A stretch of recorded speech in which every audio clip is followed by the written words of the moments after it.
Vimos en el anterior vídeo que Kant se preguntaba con disgusto, con desazón, ¿no?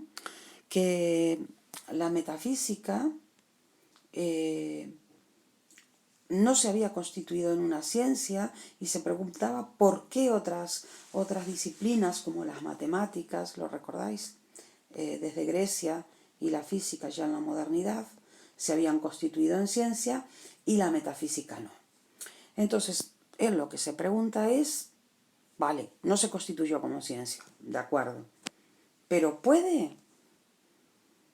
Veis que la pregunta es más profunda. Vale, quizás no se haya constituido como ciencia porque hasta ahora todos los intentos que se han hecho mal. Fijaros que las matemáticas son ciencia desde los griegos y la física no. Por lo tanto, durante muchos siglos se estuvo haciendo mal algo con la física. Quizás haya sucedido eso con la metafísica y siga sucediendo. Eso es lo que está pensando Kant. O quizás esté pensando otra cosa, que es lo que tenemos que detallar.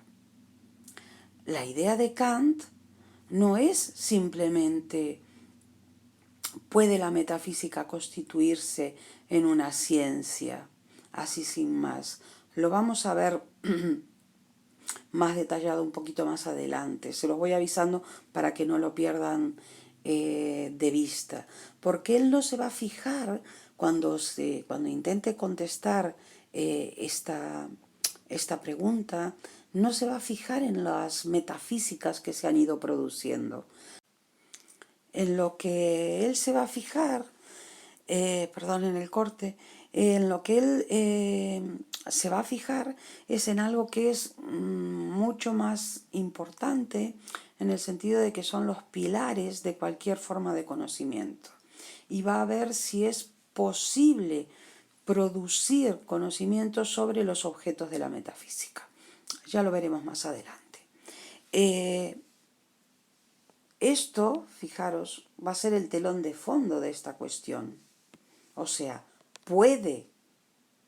es posible que la metafísica se constituya en una ciencia. Es posible.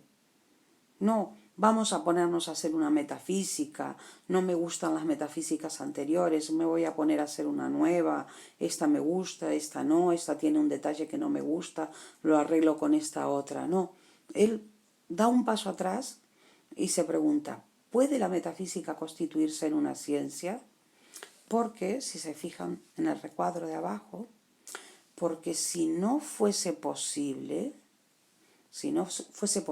eso,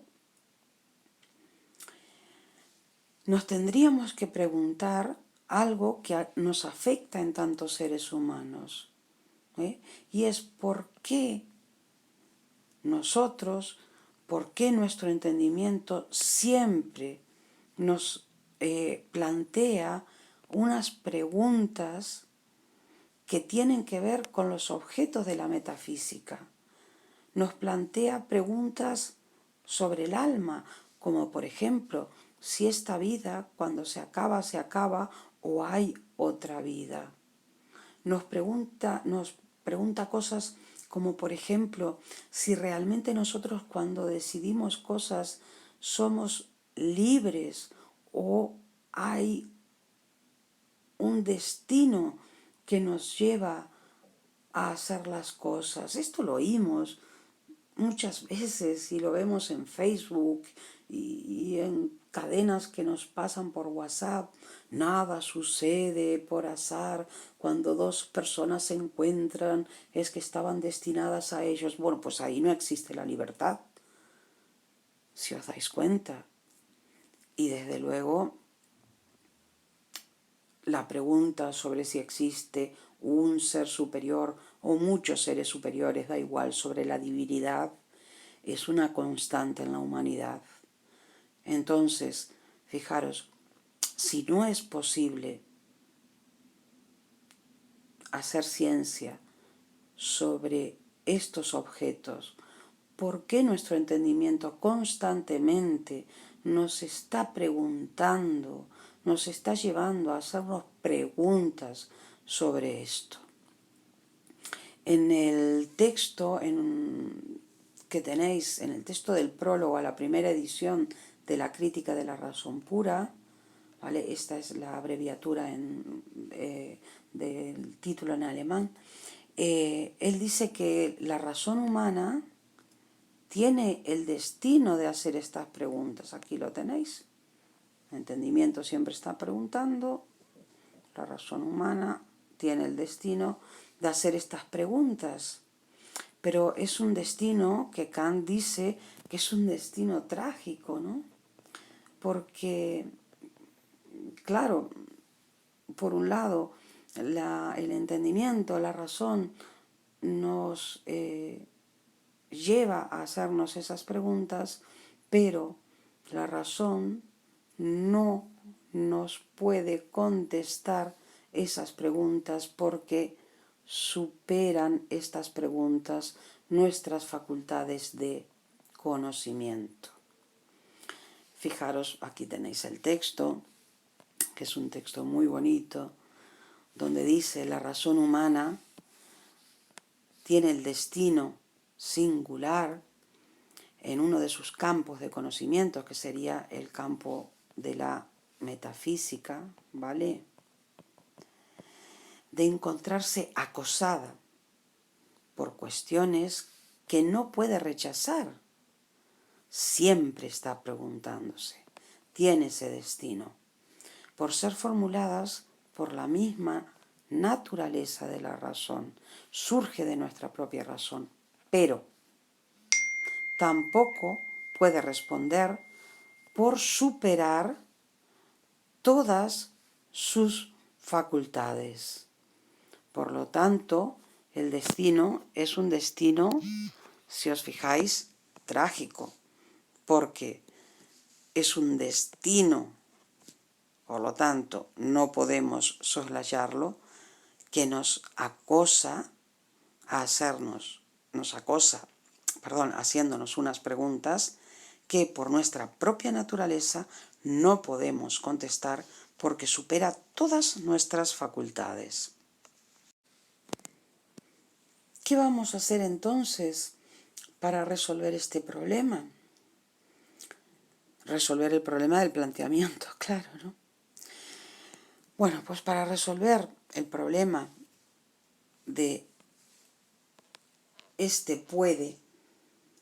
¿vale? Puede la metafísica constituirse en una ciencia, lo que tenemos que hacer es plantearnos, que no cambie el color, es plantearnos pues una pregunta fundamental que nos va a llevar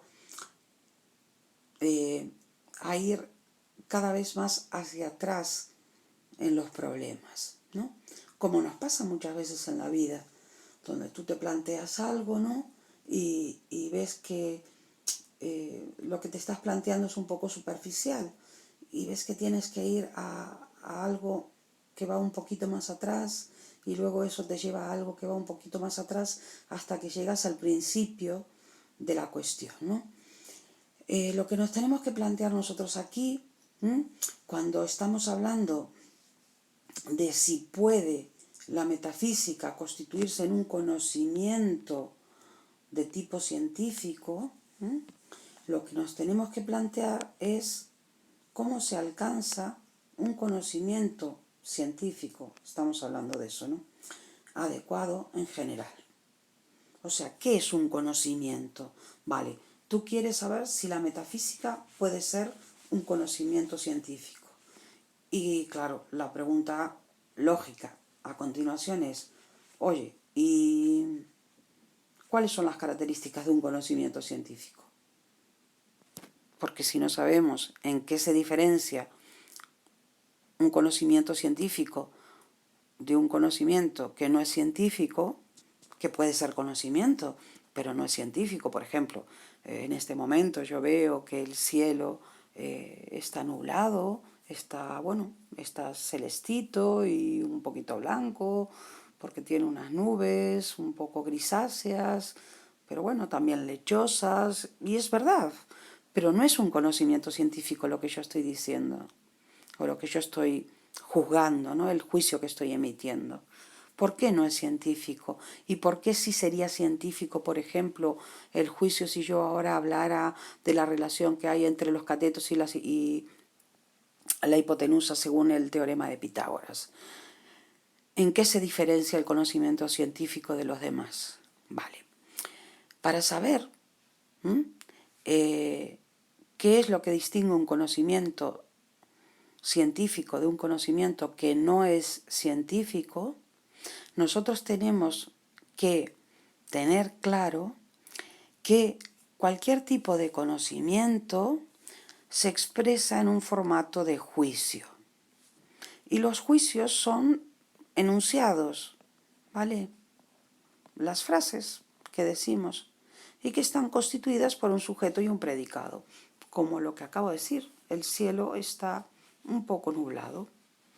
La ventana es rectangular, ¿vale? La cortina está recogida, ¿vale? Todo eso son juicios. Todos los días anochece. Les estoy diciendo distintos tipos de juicios, ¿no? Vale, ya sabemos que tenemos que tener claro que el conocimiento se expresa en forma de juicios. ¿Todos los juicios son iguales? No. Por ejemplo, cuando dije la ventana es rectangular, estoy hablando de una ventana. Y cuando dije todos los días anochece, estoy hablando de otro tipo de juicio, que es un juicio universal. Fijaros, el primero era un juicio particular, el segundo es un juicio universal, o sea, hay diferentes tipos de juicios. Lo que hace Kant en ese momento es estudiar cómo clasifican los diferentes filósofos los juicios, los tipos de juicios que hay. Y entonces nos habla de 4 tipos de juicios que van a estar clasificados. Siempre que hablamos de tipos, de cualquier cosa, vamos a tener que buscar criterios de clasificación. Y aquí vemos que hay 2 tipos, dos criterios de clasificación. Los juicios se van a clasificar según su forma y según su contenido. Según su forma hay 2 y según su contenido hay 2. Según su forma, los juicios pueden ser analíticos o pueden ser sintéticos. Y según su contenido pueden ser a priori, de esto ya saben algo, o a posteriori. Un juicio analítico es un juicio definido técnicamente, es un juicio cuyo predicado está incluido en el sujeto. Es así de fácil. Quiero decir, definirlo es así de simple. En un juicio analítico nosotros encontramos que el predicado está incluido en el sujeto. Por ejemplo, si yo digo A, sujeto, ¿no? Es A, visteis aquí, este es el predicado, ¿no? El predicado está incluido en el sujeto. ¿De acuerdo? Por lo tanto, no añade nada nuevo el predicado, al estar incluido en el sujeto, no añade nada nuevo al sujeto. Por ejemplo, si yo digo que el todo es mayor que cualquiera que cualquiera de sus partes, nosotros sabemos, el todo funciona como sujeto, las partes funcionan como predicado, nosotros sabemos que el todo está formado por partes, ¿no? Cuando yo digo esto, esta de aquí, estas partes de aquí, perdonad que no estaba señalando, estas partes de aquí, cuando yo digo todo esto, no estoy añadiendo nada nuevo, ¿vale? Es un juicio, es un enunciado, es analítico, ¿vale? En los juicios sintéticos, como el que yo les acabo de decir, el día, ¿no? El día es frío. Aquí la cosa es diferente, porque decir día no significa decir necesariamente frío. Cuando yo digo frío, frío no está incluido en el concepto de día. En cambio, a está incluido en el concepto de a, y partes, que las partes son menores que el todo, está incluido en el concepto de todo. Por lo tanto, en los juicios sintéticos, el predicado, que como veis no está incluido en la noción de sujeto, sí que añade nuevo conocimiento, ¿vale? Si tú estás, por ejemplo, de mañana en la cama, ventana cerrada, ¿vale? Y vienen y te pregunta alguien en casa, ventana, persiana, todo cerrado, todo a oscuras, y te dicen, te doy a elegir, te doy 10 euros, te doy a elegir, y me dices, te voy a decir 2 juicios, ¿no? 2 enunciados, 2 proposiciones. Te doy a elegir que me digas cuál de los 2 es verdad. Si aciertas, yo te doy 10 euros. Y te dicen, el todo es mayor que cualquiera de sus partes. Primero, te dicen, el día está nublado. ¿Vosotros cuál elegiríais? Está bastante claro. Si quieres ganarte los 10 euros, sabes que es verdad que el todo es mayor que cualquiera de sus partes. Porque en el momento en que te están diciendo todo, en ese mismo momento, lo único que hay que hacer es desplegar las cosas que tiene adentro el sujeto, y en este caso está desplegando la persona que las partes son menores que el todo. En cambio, si te dicen día, bueno, el día puede estar nublado, soleado, con frío, ventoso, no se sabe, ¿de acuerdo? Respecto a cuando clasificamos según el contenido, tú puedes tener el contenido de un juicio gracias a la experiencia sensible, ¿no? O saber sobre el contenido de ese juicio, de ese enunciado, de esa proposición, antes de que sucedan las cosas, antes de tener experiencia de eso, ¿vale? El que sean de una manera o de otra le dan unas características especiales a los juicios.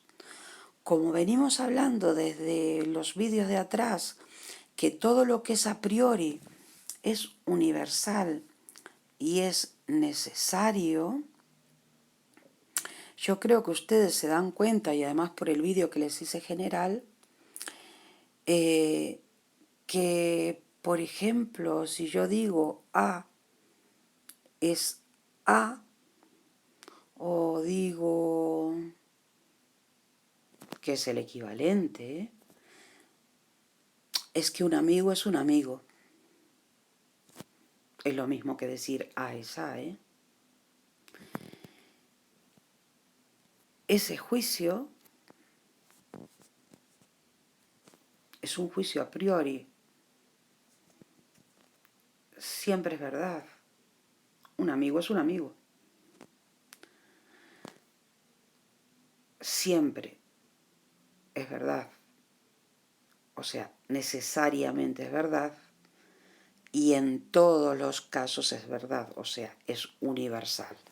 Siempre es verdad, ¿vale? Son necesarios. Y en todos los casos, universal es verdad.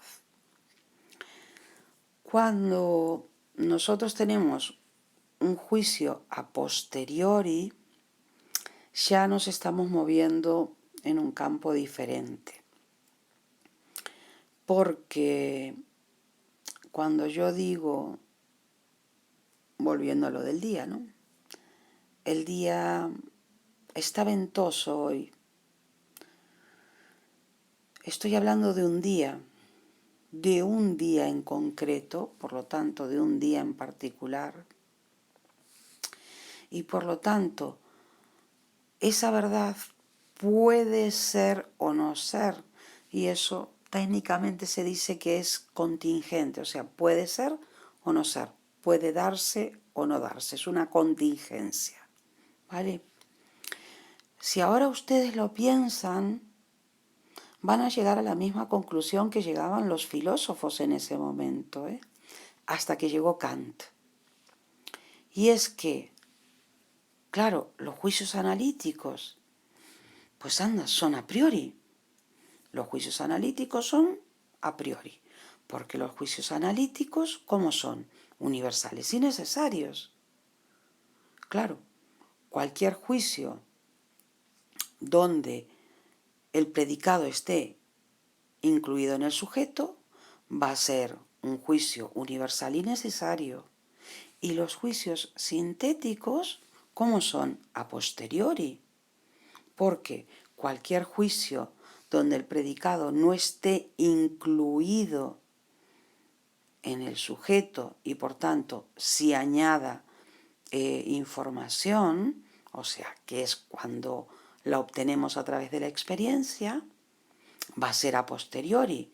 Y eso significa que va a ser pues un juicio particular y contingente, que puede ser de esa manera o puede no ser de esa manera. Hasta ahí estarían pensando lo mismo que pensaban los filósofos en ese momento, grosso modo, ¿vale? ¿Y qué fue lo que constató Kant? ¿Cuál es la gran novedad de Kant? Y que resulta muy sorprendente, que él piensa que el conocimiento científico, el conocimiento adecuado, recuerden que es lo que estamos buscando, ¿vale? Aquí lo tienen. Les recuerdo de nuevo, empezamos esta diapositiva planteándonos si podía la metafísica constituirse en una ciencia. Eso nos llevó a preguntarnos qué es el conocimiento científico. Eso nos llevó a ver cómo se presentaba el conocimiento científico, que se presentaba en un formato de juicios. Eso nos llevó a ver qué tipos de juicios había, ¿vale? Y esto nos trae ahora a decir que el conocimiento adecuado no es ni un juicio analítico a priori, porque entonces, ¿vale? Tendríamos que es un juicio universal, que es un juicio necesario, pero no añadiría nada nuevo. Por lo tanto, no nos daría conocimiento. Tampoco puede ser un juicio sintético, porque sí añadiría conocimiento, pero no sería ni universal ni necesario. ¿Cómo tiene que ser entonces el conocimiento científico, el conocimiento adecuado, tiene que ser un conocimiento constituido por juicios sintéticos, porque con eso añado conocimiento, ¿vale? Y además tiene que ser a priori, porque con eso tengo universalidad y necesidad. Aquí lo tenéis, universalidad y necesidad en cuanto a priori, y en cuanto a sintéticos me ofrecen nueva información. Una vez llegados a este punto y aclarado esto, ya dimos unos buenos pasos. Lo que Kant ve es que necesitamos saber cuáles son las condiciones de posibilidad para que estos juicios se den. ¿Vale? ¿Cuáles son las condiciones de posibilidad para que nosotros podamos hacer juicios sintéticos a priori sobre lo que son los tres objetos de la metafísica? Y eso solo lo podemos hacer investigando sobre nuestras facultades cognitivas, o sea, sobre las facultades cognitivas del sujeto. Por favor, recuerden lo que vimos del giro copernicano.